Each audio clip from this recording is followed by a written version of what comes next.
수부타이는 유럽의 기독교 세계와 중동의 이슬람 세계 그리고 극동의 유가 문화권까지 거의 전 세계를 휩쓴 인류 역사상 최고로 꼽히는 장군입니다. 그가 만난 금나라, 송나라, 서하, 중앙아시아 그리고 중동의 이슬람 수십 개의 국가, 러시아, 폴란드, 헝가리 등 32개의 나라를 정벌하거나 멸망시켰습니다.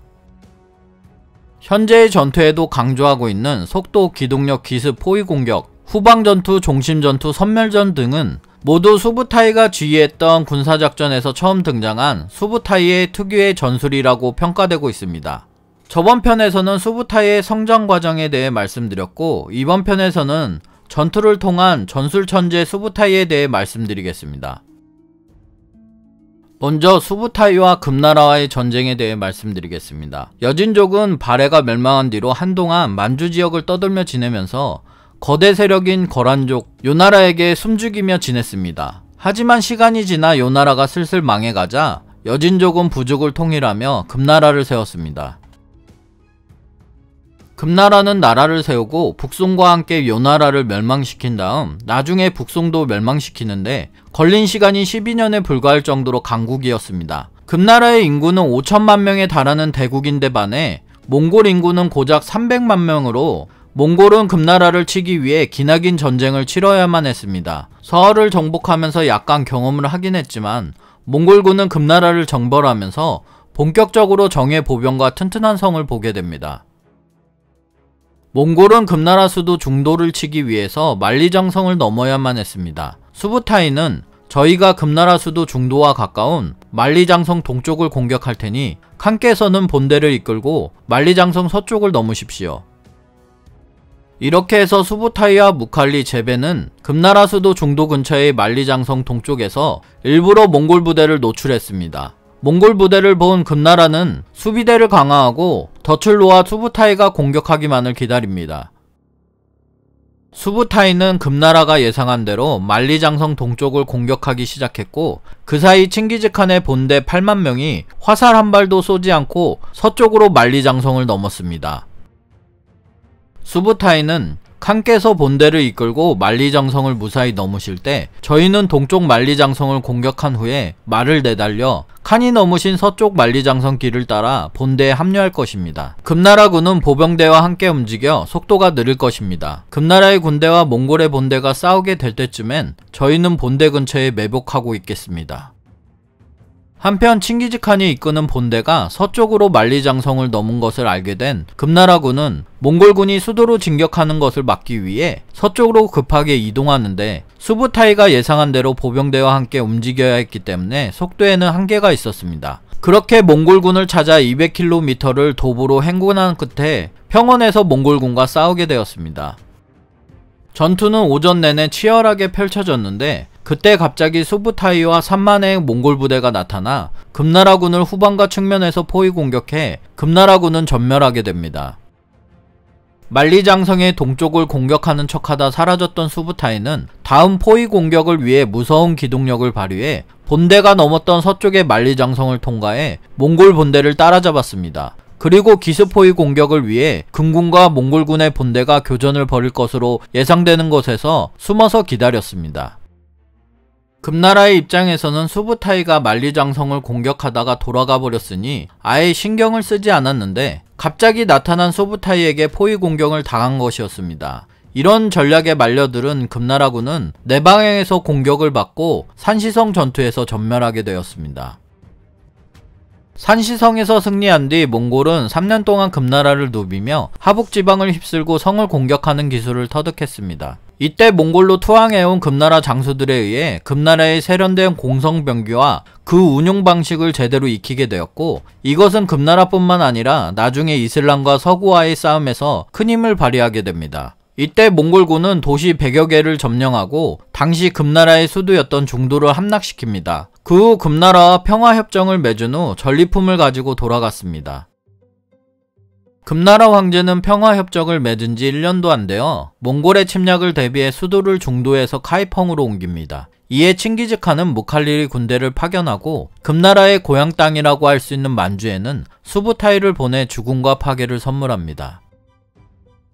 이때 이상한 일이 일어나는데 만주를 휩쓴 수부타이가 잠시 고려로 넘어오는 일이 벌어집니다. 당시 고려도 상당한 병력을 보유하고 있었고 곳곳에 성체와 군사 거점을 세워두고 있어 수부타이의 진군을 저지할 수 있었지만 오히려 상황을 평화롭게 받아들이고 수비대를 계속 지키고 있었다고 합니다. 학자들은 이 일을 두고 금나라의 부대를 추격하다가 의도치 않게 고려를 침범했을 것이라고 추측하지만 어쨌든 수부타이가 고려의 서경 변두리까지 도달했던 사실이 있습니다. 칭기즈칸은 만주를 휩쓸어버리고 돌아온 수부타이와 몽골로 돌아가면서 무칼리에게 겨우 2만 명의 몽골군을 주고 금나라에 남겨 침공을 계속하게 합니다. 무칼리는 몽골군 2만 명을 가지고 무려 7년 동안 금나라를 공격해 주요 요새를 점령했습니다. 하지만 부족한 병력 때문에 점령한 지역을 유지할 수는 없었습니다. 칭기즈칸이 사망하고 2년이 지난 1229년 오고타이가 대칸이 되었고 어느덧 수부타이는 54살이 되었습니다. 이렇게 수부타이는 칭기즈칸의 오를루크 중 남아있는 마지막 인물이 되었습니다. 평생 전쟁과 모험으로 삶을 살아온 수부타이는 나이가 들어도 대칸이 바뀌어도 변함없이 같은 삶을 살았습니다.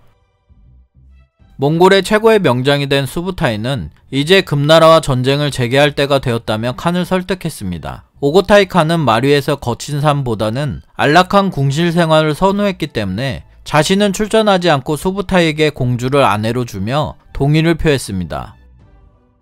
게다가 수부타이는 칭기즈칸의 아들이자 오고타이 칸의 동생인 툴루이도 훌륭한 야전 지휘관이었지만 툴루이에 속한 장수들이 야전 경험을 쌓을 수 있도록 정성을 쏟았습니다. 이것은 금나라를 정벌하기 위해 수부타이가 짜놓은 책략에 따라 툴루이의 예하 부대들이 움직이도록 하기 위함이었습니다. 금나라의 수도가 된 카이펑은 북쪽으로 물살이 빠르고 거대한 황허강이 있었고 서쪽으로는 산맥 그리고 남쪽으로는 양쯔강이 있는 천혜의 요새에다가 인구가 400만 명이나 되었습니다. 금나라 황제는 여전히 여유로웠고 강력한 대군을 거느리고 있었습니다. 수부타이는 금나라와 싸운 수많은 전투를 생각하며 전략을 짜기 시작했습니다. 한쪽 방향에서 카이펑을 공격하는 것은 우리에게 불리하다. 금군은 당연히 우리가 북쪽을 통해 공격할 것이라고 생각하니 그렇게 믿도록 만들고 툴루이에게 중요한 임무를 맡겨야겠다. 수부타이는 툴루이에게 3만 명을 주고 송나라와 연합해 송나라를 통해 카이펑의 서쪽과 남쪽을 공격하도록 지시합니다. 하지만 말이 쉽지 이 행군은 고비 사막을 넘고 만리장성을 통과해야 했고 송나라를 통과한 후 산맥을 지나야 하는 엄청난 행군이었습니다. 툴루이는 수부타이의 지시대로 카이펑의 서쪽과 남쪽을 공격하기 위해 고난의 행군을 떠납니다. 수부타이는 이제 황허강을 따라 카이펑의 북쪽을 공격하면 금나라는 나를 막으려고 북쪽으로 몰려올 것이다. 그 사이 툴루이가 도착해 금나라가 생각지 못한 남쪽에서 공격을 하면 나의 공격은 속임수라고 생각하고 금나라의 본대가 툴루이를 향해 남쪽으로 이동할 테니 우리는 그때 황허강을 따라 금나라를 공격한다. 수부타이가 카이펑의 북쪽을 공격하자 금나라는 예상한 대로 주력군을 투입해 몽골군이 강을 건너지 못하게 막았습니다. 금나라군이 수부타이 공격에 정신이 쏠려 있는 동안 남쪽에서 툴루이의 대군이 나타났다는 보고가 들어옵니다. 금나라 장수들은 몽골군의 주력군이 남쪽이라고 판단해 북쪽의 본대의 병사들을 남쪽으로 이동시켜 수도의 후방을 막도록 합니다. 툴루이는 카이펑을 공격할 수 있었지만 일부러 금의 군대가 완전히 올 때까지 기다렸습니다. 이것은 수부타이가 툴루이에게 미리 지시한 것이었습니다. 금나라 사람들은 성곽도시에 살아왔기 때문에 피로를 견디지 못한다. 끈질기게 괴롭히면 전투를 쉽게 이끌어갈 수 있을 것이다. 후방에서 금군을 끊임없이 괴롭혀라. 툴루이는 금나라 병사를 기습하고 추격하면 산속으로 천천히 후퇴했습니다. 금군이 압박해오면 툴루이는 춥고 눈 내리는 산속으로 점점 더 높이 후퇴했는데 수많은 금나라 병사가 추위에 목숨을 잃었습니다. 몽골군은 추위에 익숙한 데다 만반의 준비로 추위는 피했지만 사냥감도 없는 겨울이었기 때문에 말고기를 먹으며 간신히 버티고 있었습니다. 하지만 그럴수록 금나라의 군대를 괴롭히는 정도도 더욱 심해졌는데 금나라군은 엄청나게 빠른 몽골군을 추격하기 힘들어졌습니다. 하지만 금나라에게 더 큰 문제는 다른 곳에 있었는데 툴루이는 몽골 군대의 주력군이 아니었습니다. 금군이 툴루이를 추격하고 있는 사이 수부타이의 몽골 주력군은 남쪽으로 군대가 빠져나가 헐거워진 북쪽 수비대를 제압하고 황허강을 건넜습니다. 금나라의 장수들은 수도 주변의 강둑을 파괴하려고 했지만 수부타이가 이미 그 사실을 간파해 강둑을 장악해 실패로 돌아갔고 수부타이는 엄청난 학살을 시작합니다. 절망에 빠진 금나라 황제는 결국 자살했고 이렇게 수부타이의 금나라 정벌이 끝나게 됩니다.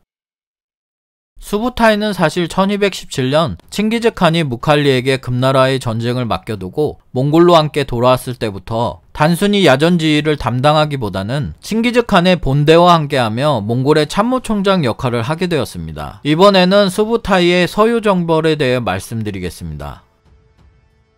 한편 금나라에게 예전에 멸망한 거란족 요나라의 야율대석은 서쪽으로 이동해 서유를 세웠습니다. 그뿐만 아니라 야율대석은 1141년 호라즘샤 왕족을 정복하였고 금나라를 정벌하려고까지 했지만 뜻을 이루진 못하고 죽었습니다.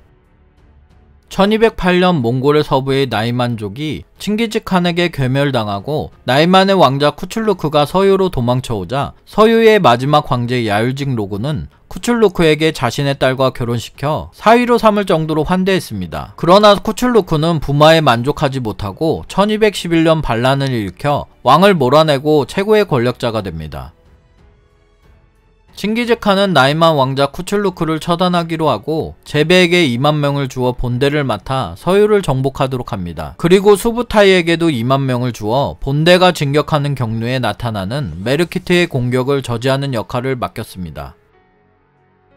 수부타이는 첩보부대를 통해 서유의 상황을 살폈습니다. 쿠출루크는 독사 같은 놈이다. 호라즘샤와 동맹을 맺어 왕위를 찬탈한 것이다. 하지만 다행히 쿠출루크와 샤와의 동맹은 깨졌는데 샤 역시 서유의 영토를 노리고 있으니 경계해야 한다.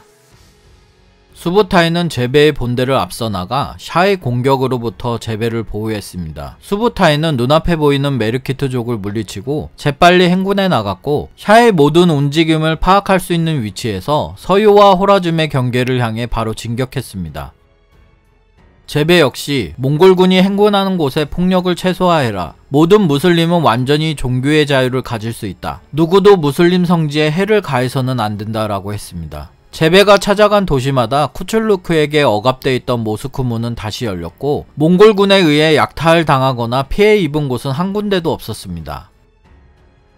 종교의 자유를 준 몽골군이 지나가는 도시마다 무슬림들은 문을 열어주었습니다. 쿠출루크는 수도에서 산속으로 달아났지만 사냥꾼에게 잡혀 몽골군 손에 넘어가는 신세가 되었습니다. 제베는 쿠출루크를 참수하고 서유의 유명한 말 1000마리를 칭기즈칸에게 보냈습니다. 제베가 북쪽에서 작전을 지휘하는 동안 수부타이는 서남쪽에서 무함마드의 동태를 살폈습니다. 호라즘의 샤 역시 몽골과 칭기즈칸의 명성을 잘 알고 있었습니다. 심지어 칸의 힘이 어느 정도 되는지 몽골군의 규모가 어느 정도인지를 알기 위해 칭기즈칸에게 사신을 보내기도 했습니다. 여기서 특이한 건 샤는 서유를 습격했다가 우연히 수부타이를 만나 그를 공격한 적이 있다고 합니다. 이슬람 연대기 작가에 따르면 어둠이 내려 싸움이 끝날 때까지 양쪽 모두 맹렬히 싸웠다는 말 외엔 전투 기록이 상세하지 않지만 밤중에 수부타이는 적과의 교전을 중단하고 철수했고 샤는 수부타이와 전투가 끝난 후 멍한 채로 떠오르는 아침 해를 응시하고만 있었다고 합니다. 샤와 수부타이가 벌인 것은 소규모 전투였기 때문에 전술적인 면에서 결론이 나지 않았겠지만 무함마드 샤는 수부타이 군대의 용맹함과 기동성에 매우 깊은 인상을 받아 야전에서 과연 자신의 군사들이 수부타이의 군대를 감당할 수 있을지 의구심을 품었다고 기록되어 있습니다. 어쨌든 이렇게 서유는 멸망하게 되었고 몽골 제국과 호라즘샤 왕국 사이에는 더 이상 완충지대가 존재하지 않게 됩니다. 칭기즈칸은 금나라에서 가져온 커다란 금괴와 사신을 보냈지만 오트라르의 성주는 이들을 모두 첩자로 몰아 죽여버렸고 다시 보낸 몽골의 사신의 수염을 잘라 보냄으로써 칭기즈칸의 분노를 일으키게 됩니다. 칭기즈칸은 호라즘에 두 발로 걷는 것들은 모조리 죽이라고 선전포고를 하고 20만 명의 대군을 이끌고 호라즘을 침공하게 됩니다. 이제 수부타이의 호라즘 정벌이 시작됩니다.